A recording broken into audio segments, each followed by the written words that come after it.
हरिओम। नमस्कार मित्रों, प्रणाम। जय श्री राम, जय बद्री केदार, जय हनुमान। मित्रों, एक बार पुनः आपका स्वागत कर रहा हूं अपने इस ज्योतिष कार्यक्रम में, जहां पर कि मैं आपको ज्योतिष से संबंधित, आध्यात्म से संबंधित छोटी छोटी और महत्वपूर्ण जानकारियां उपलब्ध कराता हूं। आज मित्रों चर्चा करूंगा दाम्पत्य जीवन या जीवन साथी की आर्थिक स्थिति के बारे में। जिसके साथ हमारी जीवन यात्रा चलेगी, उसकी आर्थिक स्थिति किस प्रकार से होगी, कैसी गणना करेंगे, उसके बारे में आज मैं आपको सूक्ष्म जानकारियां दे रहा हूं। मित्रों, सबसे पहले आपसे मैं आग्रह करूंगा, यदि आपने अभी तक चैनल को सब्सक्राइब नहीं किया है तो चैनल को सब्सक्राइब जरूर कीजिएगा और वीडियो को पूरा देखना, अंत तक देखना, और फिर उसके बाद कमेंट और वीडियो को शेयर भी करना है, अन्य लोगों तक भी पहुंचाना है। और मित्रों, कल से मैं 12 राशियों के बारे में आपको बताऊंगा, प्रत्येक राशि के बारे में कि ये आपका जो अगला साल है, जो संवत है, वो कैसा रहेगा, उसके बारे में भी आपको मैं जानकारियां दूंगा। परंतु आज जो चर्चा है वो है जीवन साथी की आर्थिक स्थिति किस प्रकार से होगी, कैसे देखी जाती है, उसके बारे में आज मैं आपको सूक्ष्म जानकारी प्रदान कर रहा हूं। मित्रों, दाम्पत्य जीवन को सुचारू चलाने के लिए धन की बहुत आवश्यकता पड़ती है। सबसे पहले दाम्पत्य जीवन में है संस्कार। आपके संस्कार कैसे हैं,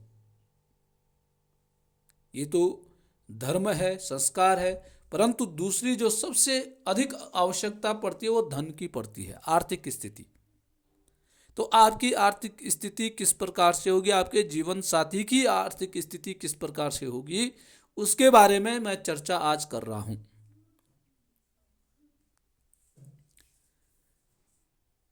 धन का जो भाव है वह दूसरा भाव जन्म कुंडली का होता है, और धन भाव का जो स्वामी है उसको धनेश कहा जाता है। और जो दाम्पत्य जीवन का है, जो जीवन साथी का जो भाव है, वह सप्तम भाव होता है। तो निश्चित ही सबसे पहले तो यही है कि धनेश का सप्तम भाव से संबंध हो। अगर धनेश धन भाव का स्वामी, सप्तमेश सप्तम भाव का स्वामी दोनों मित्र हैं, तो जीवन साथी का जो आर्थिक स्थिति है वह अच्छी होती है। दूसरा है धनेश दूसरे भाव के स्वामी की दृष्टि यदि सप्तम भाव पर हो, या सप्तमेश धन भाव को देख रहा हो, ठीक है ना। धनेश धन भाव का जो स्वामी है वो सप्तम भाव को देख रहा है, और सप्तमेश सप्तम भाव का जो स्वामी है वो धन भाव को देख रहा है। तो इस बात का संकेत समझना चाहिए कि आपका जो जीवन साथी होगा, जिसके साथ आपका विवाह होगा, वह धनवान होगा। ठीक है।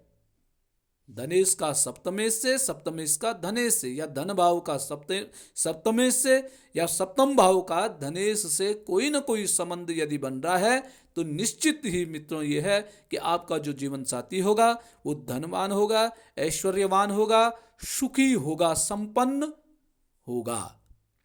ये पहला नियम है। दूसरा है मित्रों, सप्तमेश के जन्म कुंडली में जो सप्तमेश है, सप्तम भाव का जो स्वामी है, सप्तम भाव में आपकी कौन सी राशि बनी हुई है, उस राशि का जो स्वामी है, सप्तमेश जन्म कुंडली में यदि चौथे भाव में है। अब चौथा भाव कौन सा है? सुख भाव। ठीक है, सप्तमेश यदि जन्म कुंडली के सुख भाव में बैठा हुआ है तो इसमें भी ये होता है कि परिवार में सुखी संपन्न और धनवान परिवार में आपका विवाह होगा। दूसरा है सप्तमेश जन्म कुंडली के पंचम भाव में है, तो फिर क्या होता है? आपका जो जीवन साथी होगा वो अपनी बुद्धिमता के कारण, अपनी बुद्धिमता से आर्थिक स्थिति को मजबूत करने वाला होगा, अर्थात आपके जीवन में आर्थिक संकट कभी नहीं आ सकता है। फिर है सप्तमेश यदि नवम भाव में है। सप्तम भाव के स्वामी नवम भाव भाग्य भाव में बैठा हुआ है, तो फिर क्या होता है कि आपका जीवन साथी भाग्यवान है, भाग्य से उसको धन की उपलब्धि हो जाएगी, धन की प्राप्ति उसको हो सकती है।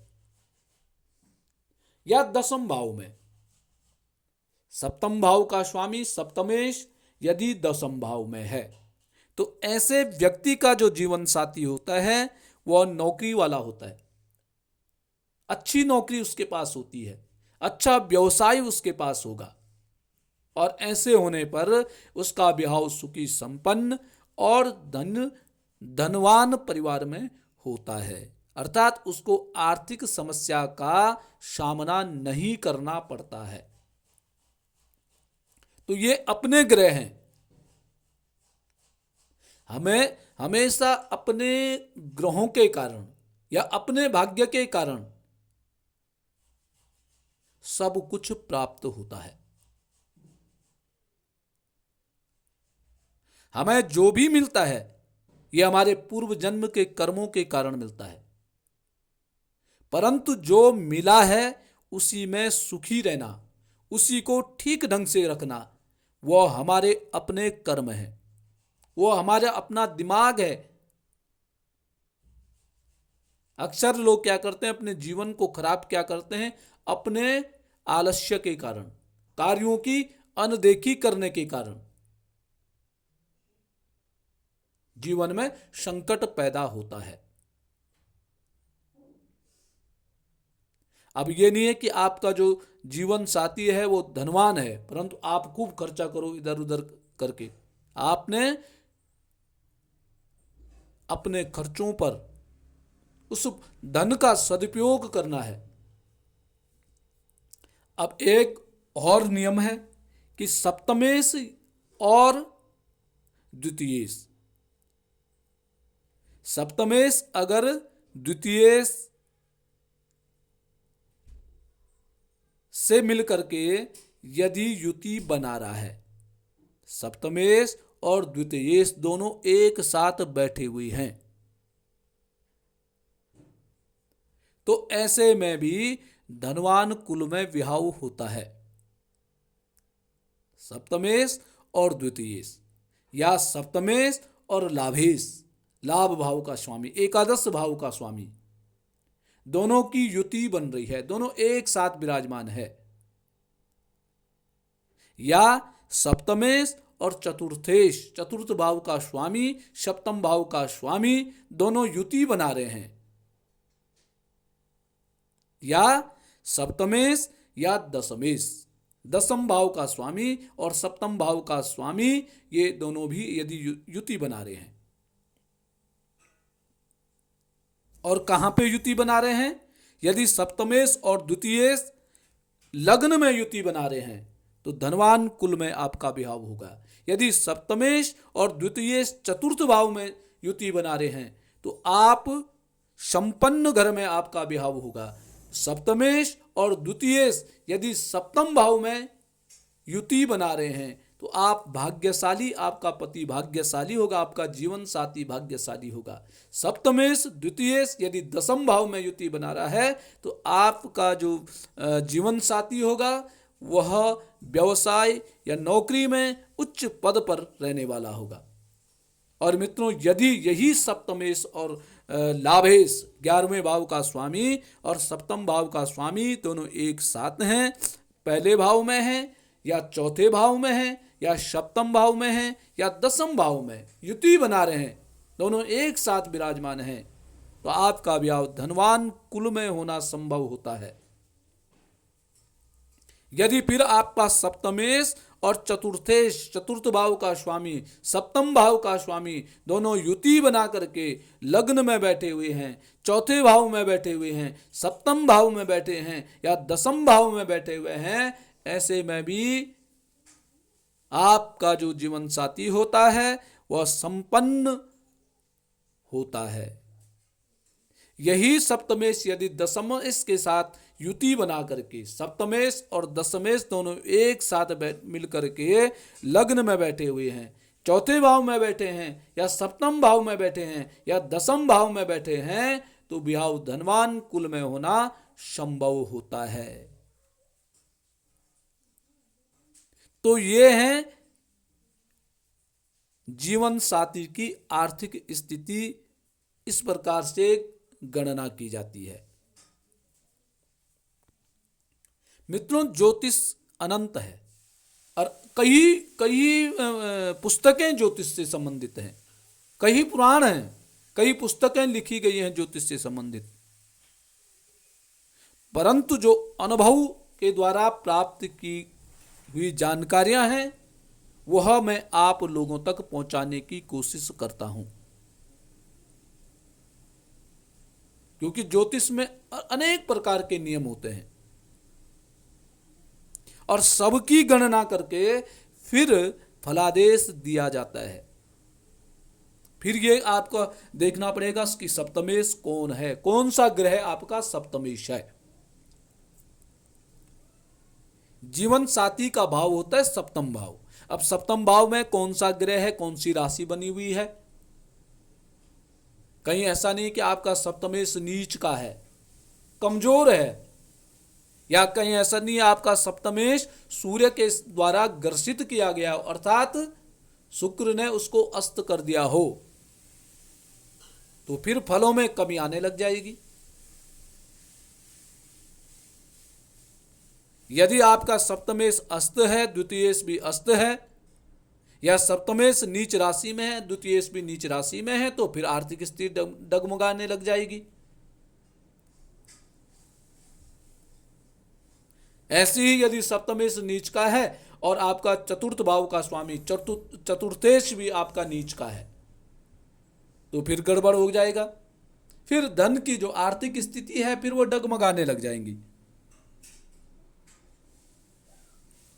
तो ग्रहों का सब प्रकार से निरीक्षण करके, ग्रहों को ठीक प्रकार से देख करके और फिर गणना की जाती है।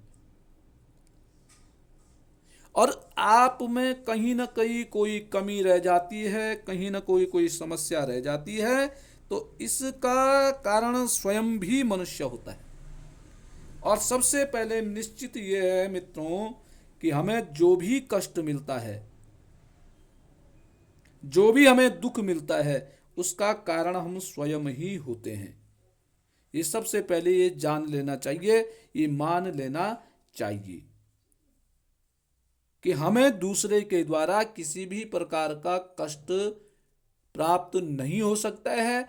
हम कष्ट पाते हैं अपने ग्रहों के कारण, अपने भाग्य के कारण। हमें जो कुछ भी प्राप्त होता है वो भाग्य से प्राप्त होता है। अब हम उस पर किस प्रकार से जीवन निर्भर करें, वो हमारी कलाकारी है। हम ग्रहों को किस प्रकार से जीतें, ये हमारी कलाकारी है। कई लोग आपने देखे होंगे घर में सब संपन्न होते हैं, परंतु उनका जीवन संपन्न नहीं हो पाता है। क्यों? क्योंकि वो अपने जीवन में बदलाव नहीं कर पाते हैं। वो बदल नहीं पाते, अपने आप को बदल नहीं पाते हैं। क्यों? क्योंकि बदलने की कोशिश ही नहीं करते हैं। जब व्यक्ति को अपने आप पर बहुत अधिक भरोसा हो जाता है, जब व्यक्ति सुधरने की कोशिश ही नहीं करता है, अपने आप को सर्वश्रेष्ठ मानने लग जाता है कि मैं बिल्कुल सही हूं, तो वो व्यक्ति फिर सुधर नहीं सकता है। और उस व्यक्ति के पास सब कुछ होने के पश्चात भी, धनवान होने के पश्चात भी, संपन्न होने के पश्चात भी वह मनुष्य दुखी ही रहता है और अंत तक दुखी रहता है, स्वयं भी दुखी रहता है और दूसरे को भी दुख ही देता है। और व्यक्ति दूसरे को वही देता है जो उसके पास होता है। दुखी मनुष्य दुख देगा, सुखी मनुष्य सुख देगा। तो कहने का तात्पर्य यह है कि ग्रहों को अपने अनुकूल करना पड़ता है। ग्रह तो कोई व्यक्ति ऐसा नहीं है जिनके ग्रह सब बढ़िया है। शनि की 7.5 भी प्रत्येक मनुष्य पर आती है, परंतु कई उस शनि की 7.5 में संभल जाते हैं और कई उसी में अपना जीवन खराब कर देते हैं, कई उसी में बिगड़ जाते हैं। तो ग्रह क्या चाहता है? ग्रह नियम चाहता है। ग्रह कहता है कि आप नियम से रहो, परंतु व्यक्ति में अपनी ऐंठ होती है, अपना अहंकार होता है। वो अपने को ही सर्वश्रेष्ठ मान लेता है कि मेरे बराबर कोई है ही नहीं। वो दूसरे की सुनना ही नहीं चाहता है।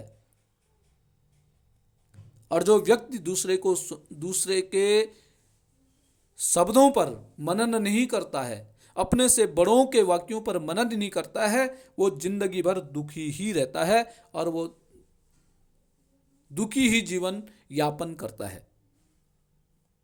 इसलिए मित्रों, ग्रहों को ठीक ढंग से देख करके ग्रह क्या चाहता है, उस ग्रह की प्रवृत्ति क्या है, आपका अब धन भाव का, जैसे धन भाव का है तो धन भाव में आपकी कौन सी राशि बन रही है,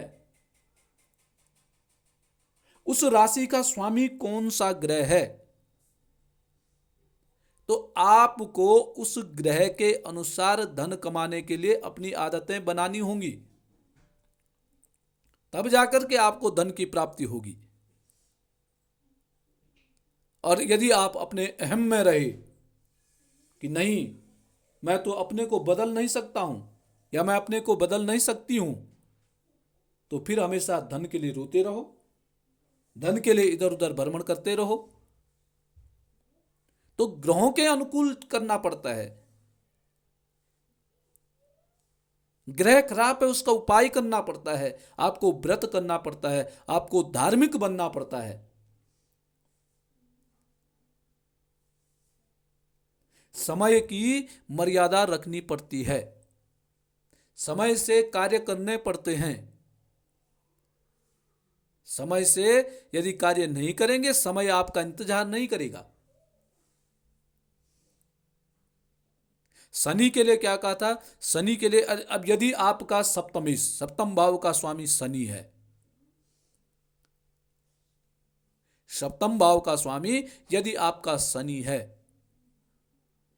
तो शनि क्या चाहता है? शनि चाहता है, नियम चाहता है, वो टाल वराई नहीं चाहता है। शनि स्वच्छता चाहता है, साफ सुथरा हमारा बिल्कुल होना चाहिए। तुम जो करते हैं मन से करना पड़ता है, तब जाकर के ग्रह आपके अनुकूल होंगे, तब ग्रह फल देते हैं। तो मित्रों, जीवन साथी की आर्थिक स्थिति के बारे में ये मैंने सूक्ष्म जानकारियां आपको प्रदान की हैं। आप स्वयं भी अपनी जन्म कुंडली के माध्यम से इसका पता कर सकते हैं और अपनी आर्थिक स्थिति, यदि कोई ग्रह खराब स्थिति में है, आर्थिक स्थिति ठीक नहीं है, तो उसके लिए आप उपाय कर सकते हैं, उस ग्रह का दान कर सकते हैं, उस ग्रह का पूजन करके उस ग्रह को प्रसन्न करने का काम आप कर सकते हैं। तो मित्रों, आज के लिए बस इतना ही।